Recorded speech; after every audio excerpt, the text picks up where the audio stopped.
Okay, I am very excited today. We have an actress here, a comedian, a disability advocate, a tap dancer, and she's truly incredible. She is on General Hospital, Maysoon Zayid. There she is. Hello. Hi, David. Hello. I think you should be my hype man. I really like that intro. I feel like you believed in it. Like most people just rattle off the credits like they've memorized it like a phone book, but you put like an auctioneer's soul in it. Like I felt you really believed in me. You were like General Hospital. It was awesome. Oh, well, I do believe it. You have there's those people that just have that certain energy, that glow. And whenever I've seen you, it's like, because you have that power about you. It's like, I'm going to get this done, I'm a go-getter, yeah. By the way, I wish I had your place wherever you are. Yeah, so I live in a glass house on the Hudson River with an unobstructed view of New York City, but the rain has taken away my view. But normally I can see if there's traffic or not on the George Washington Bridge, and when I should or shouldn't leave in the before time when I was allowed to leave. So one of the silver linings of being stuck since March 14th is at least I live in a cliff and see like parrots and bluebirds and, as I said, the Hudson River and Grant's Tomb and all that jazz. Oh my God. Oh, and to be able to go outside, I live in a 3rd-story, 1-bedroom apartment, and it's like, the four. Oh yeah, no, I'm really, really lucky. But there's a reason for this too, because I moved into New York City for 45 minutes once. And it cost me $4,000 because I was working in the city all the time as a stand-up comic. I was taking acting classes. This was like right after college. I was like, I'm not gonna pay tolls anymore. I'm gonna move into New York City. And I moved into a building on the 4th floor. And literally within 45 minutes, I was like, I'm a rat in a cage. I need a driveway. I need a backyard. And I went across the river to the Jersey side and got a giant glass house with a wraparound porch for what you'd get a studio on 79th Street. Oh my God, good for you. And if you ever need a roommate, I moving. I have a roommate, Beyonce the cat. Hopefully she'll make an appearance. Oh, I love that. So when did you know that you wanted to be a stand-up comedian? I didn't know that I wanted to be a stand-up comedian. So my dream in life was to be on the daytime soap opera General Hospital. I went and studied theater at Arizona State University, come back to Jersey and start auditioning, just pounding the pavement in New York City. I'm taking these intense drama classes at the neighborhood playhouse. I'm perching myself on a bench in Central Park or next to a building on Wall Street and weeping openly to see if I'm convincing, and I am. So I have no idea that I'm funny at this point. Right. And I walked into an audition. I will never forget this in my life. It was like a 7th-floor walk up. So I dragged my palsy body up to the top of this building. Right. I walk in for my audition.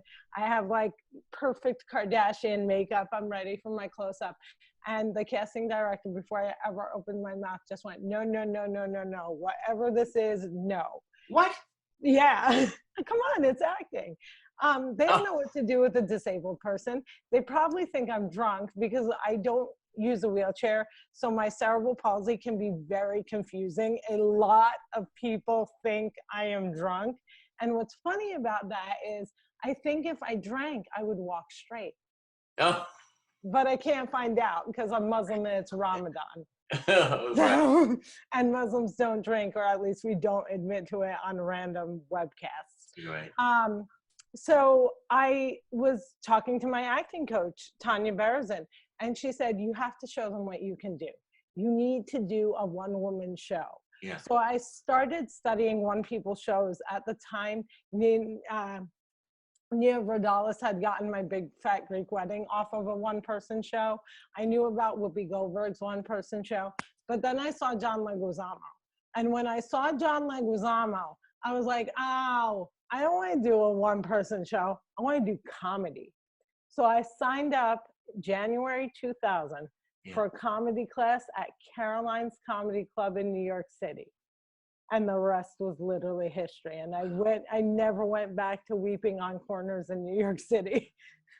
Do you know, it's so interesting. That's such a great story because it reminds me of Streisand. Because she wanted to act, but what got her in the door was her amazing voice. Yeah. So now what's this tap dance on Broadway? I've tap danced on Broadway. It's all related to each other. So the reason I wanted to become a performer was because my parents couldn't afford physical therapy.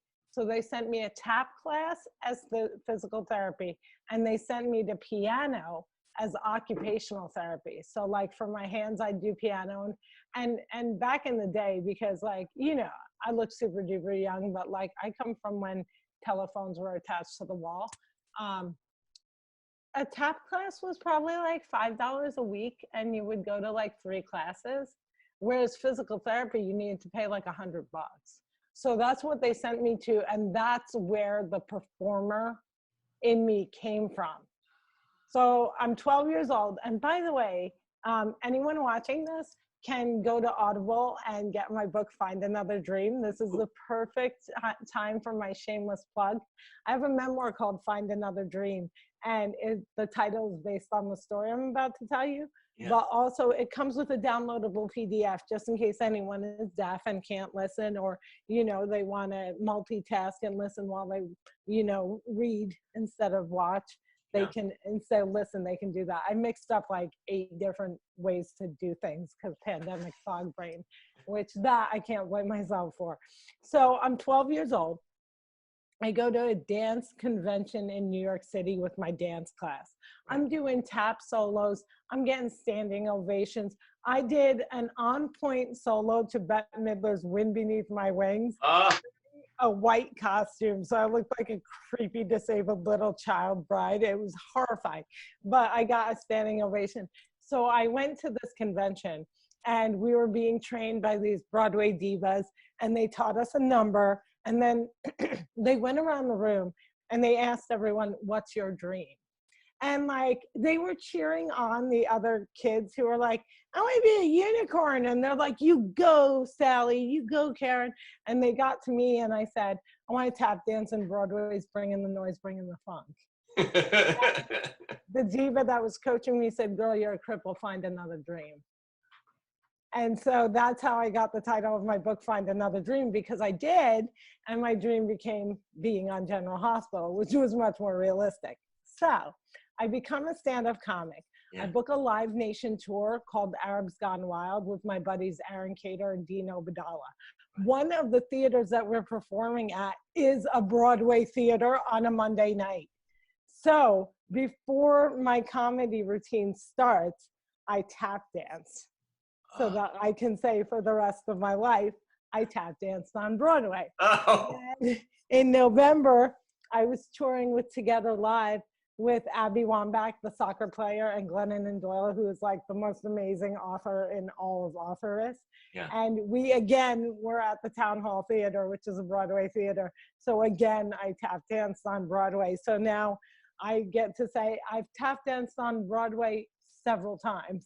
And I'm also apparently a best-selling author, which is really funny because I wrote this book for Audible and it was published by Hello Sunshine, Reese Witherspoon's company.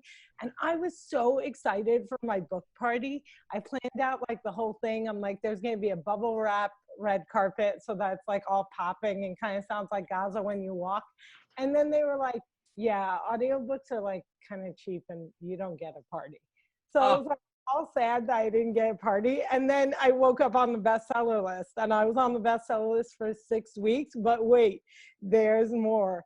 I beat Donald Trump Jr. I was sixth and he was ninth. And I didn't even have an admitted sexual predator promoting my book on Twitter to 60 million followers. Oh my God. Yeah. Are you Yeah, okay? that's when I get off of this, I'm going to go to Audible and get your book. You should. It is a feel-good romp, but I must warn you, there's an entire chapter on cats that has elicited so much anger from non-cat people that listen to the book. So like I have like all, 5 stars. I'm 4 stars. 4 stars is the maximum. I have like all 4 stars, 4 stars, 4 stars, and then like 1 star, and the review is she talked about her cats for 10 minutes. 10 whole minutes just about cats. Like, so if you don't like cats, it's going to hurt your soul, that one chapter. But the rest of the book is a really like fun romp about everything I ever do goes horrifically wrong. And somehow I end up at the top, and I'm not quite sure how. Well, I love that you talked about cats. It's like a personal connection, you know, Oh, and yeah. a lot of people love cats. Well, the original title of my book was Who Shot My Cat? But people didn't feel like it was enough because, yes, one of my cats did get shot. Oh, no. And not in Palestine, David, in Jersey, by the book. By the Finding way, of a Dream. oh my God. Audible.com. How many languages do you know? I speak 2 languages fluently and 1 language really badly. So I speak Arabic and English fluently, and I've been practicing ASL since college, but I'm palsy and I have a stutter. I'm not really good at it. I can read it better than I can speak it. Yeah, I've got to start doing that. I've been talking about it for years, but I just, I'm going to throw out a name, and then whatever comes to your mind. Okay. Jerry Jewell. Oh, Trailblazer. So I didn't know that Jerry Jewell had cerebral palsy when I saw her on The Facts of Life. And I didn't identify with her at all. I identified with Joe, the tough tomboy who rode a motorcycle, even though like I was not tough or tomboyish. A motorcycle would probably grind my poor limpy legs.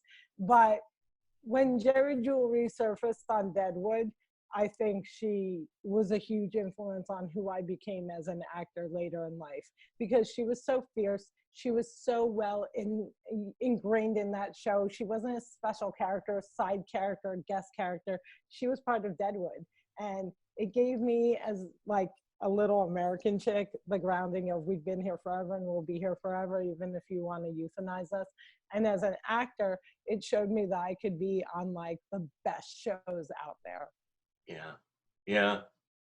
More names. Yeah. Yeah. I'm Throw listening. another name. What? Oh, throw another name. Well, I want to tell you. Yeah. I want to tell you, you're balls to the wall. I love how honest you are, you know, and how whatever you feel is like it's out there. At Performing Arts Studio West, we have like 100 students. And then, of course, the Meet the Biz program opened to all actors. So if you're going to talk to the students today, because they're watching, and the Meet the Biz students are watching, and the YouTube family is watching, what would you suggest on how to achieve what you want in life? You got to be a hustler. So don't just do one thing. If you play piano amazingly, see if you can also paint sets for Broadway, or if you can write jingles, or if you can sing. Don't just do one thing. So like I was an actor, and if all I did was audition and get rejected, it would have broken me. But I was also a dancer. I was also a comedian. I was also a writer. Right now in the pandemic, the fact that I'm a writer is what's saving me, because I got a deal to do a comic book series for 8 to 12-year-olds. And so all of my live shows have been wiped off the calendar until January 2021.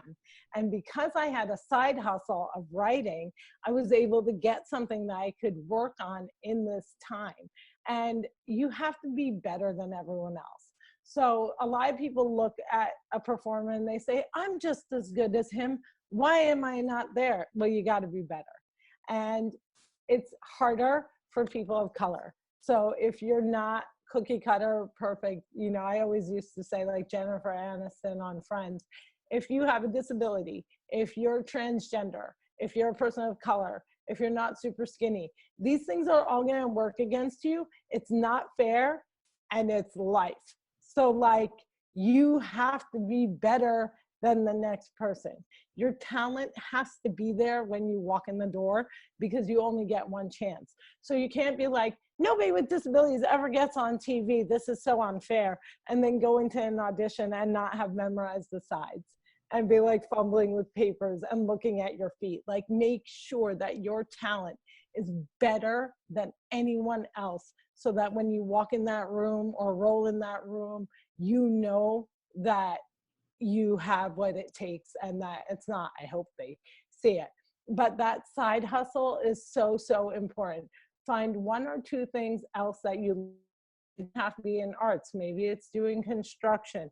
Maybe it's, you know, doing shadow puppets that Ivanka Trump weirdly tweets about. I don't know. I guess shadow puppetry is like a genre now. But learn how to make balloon animals. Like, kids' parties are big money. If you know how to make a balloon animal and can rent an Elsa costume, you can make like thousands to bankroll the acting classes, the music classes, the tap classes, the auditioning classes. Watch tons of content.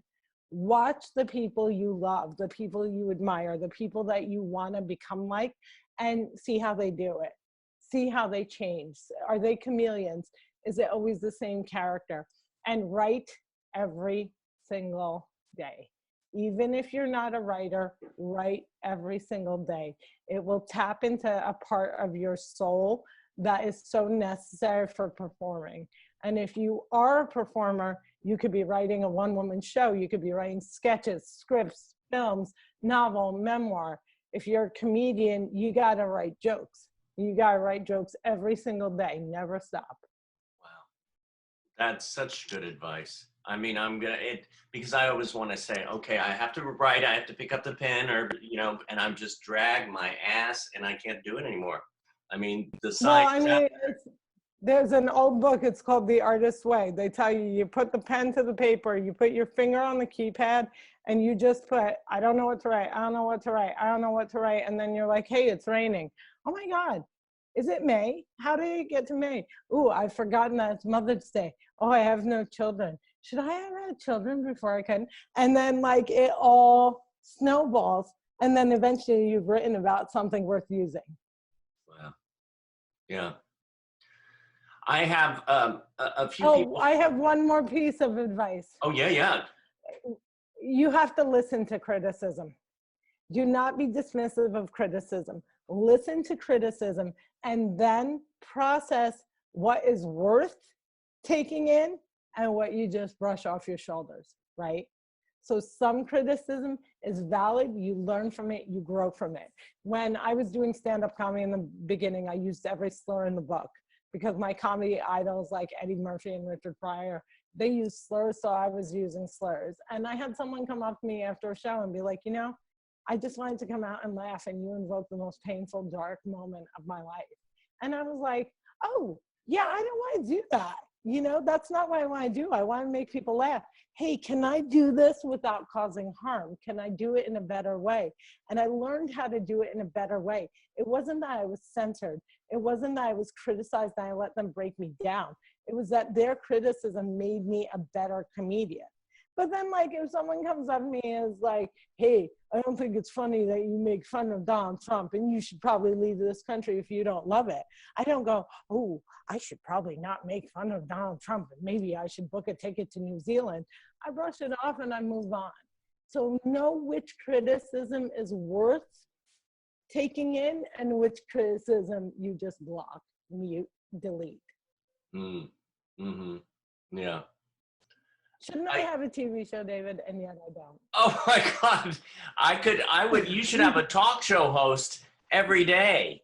I'd like turn it on. I know, I've been trying. Oh my God. I have a couple of people sent in from the class. Okay. I email and I say, hey, everybody, this is going to be our guest. Any questions? So we have a few here. Ranjani, let's start. Yadira Calderon. She says, how can we get into the mainstream media to respond and share our stories? A variety, not only the stories of those with access to decision makers. I don't know. When you figure it out, let me know. I've been trying to get booked nonstop. It's Ramadan right now. I'm Muslim, and I'm like, come on. Everybody's doing stuff virtually. There's got to be someone who wants to put me on one of these news networks or on Good Morning America or The View or The Talk to discuss what it's like to be fasting during a pandemic, or what it's like to be a Muslim in a country where you're told by the most powerful people to go back home.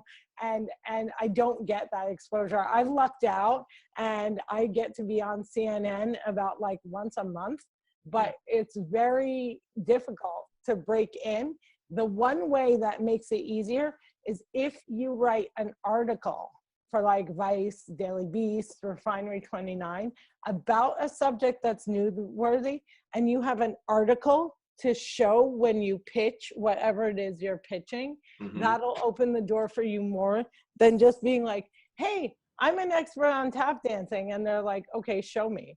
And I don't have anything written. I don't have an anthology. Write and pitch articles before you write and pitch appearances. Beautiful, beautiful. Oh, and those things don't pay, by the way. Media appearances are free. You don't get paid to go on CNN to talk about the disability vote. Right, right. But it gets you out there. Yeah. I have a balance of paid work and non-paid work. Yeah. And my non-paid work is getting me out there so that I can book paid work, or that non-paid work is giving me the practice I need. Like, for example, doing this with David right now is giving me the practice that I need to maybe do an interview with Colbert virtually tomorrow if he decides to do it. Of course, of course. You have better hair. Oh, yeah, than me. You do. No, you have better hair than Oh, I do? Yeah. Oh, thank you. You haven't. 100%. Listen, if you were a helicopter looking down, you wouldn't say that. Okay. Where's our final question? Because I have a 1:15 I have to run. Wonderful. Well, Rajani Reyes says, what does your name mean to you? It seems very special. So all Arabic names have meanings. And when your parents don't know the meaning of your name, they lie to you. So if you're a girl, they tell you it means a beautiful flower, but it's a flower only in the heaven, and that's why you never saw it. And if you're a boy, they tell you it means lion, roar, habibi, roar. So I thought Maysoon meant beautiful flower in heaven. And then when I was 23, I met an Iraqi linguist and found out Maysoon means lemur, as in the small monkey. My parents basically named me Zaboomafoo. Well, it's beautiful. It's a beautiful animal. I love it. And so are you. I hope you could come someday to visit our studio in person in LA. Diana Elizabeth Jordan's there. She'd love to interview you. And I would love to visit the studio. I'm a teacher at heart, so I would love that. Well, thank you. It shows. It shows. Thank you. Everybody can find me on Maysoon.com. Just like the month of May is coming soon.com, Maysoon.com. If you forget that, Palsy Palestinian, I'm the first one that pops up. Thank you, everybody.